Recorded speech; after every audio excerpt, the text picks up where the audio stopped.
எனது வாழ்க்கையிலும் உங்களது வாழ்க்கையிலும் இறைவன் ஒரு கஷ்டமான காலத்தை கடக்கக்கூடிய சூழலை ஏற்படுத்தினால், ஒரு விஷயத்தை கொடுப்பதற்கு இறைவன் தாமதப்படுத்தினால் ஒன்றை புரிந்து கொள்ளுங்கள், அது இறைவனுடைய அருள். அது அந்த கஷ்டமான காலத்திற்கு பிறகோ அந்த தாமதத்திற்கு பிறகோ என்ன கிடைக்கும் என்பதை இறைவன் ஒருவனே அறிந்தவன்.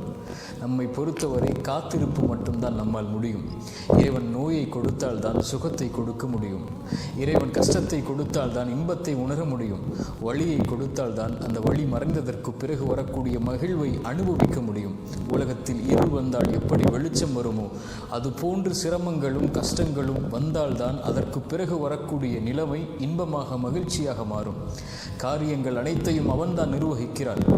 எல்லா பொருளின் மீதும் அவன்தான் ஆற்றல் உள்ளவனாக இருக்கிறான். அவனை சார்ந்திருந்து அவன் கொடுக்கக்கூடிய விஷயத்தை கஷ்டத்திற்கு பிறகு காத்திருந்து பெற்றுக்கொண்டால் அதைவிட உலகத்தில் பெறக்கூடிய வெகுமதி எதுவும் இருக்க முடியாது.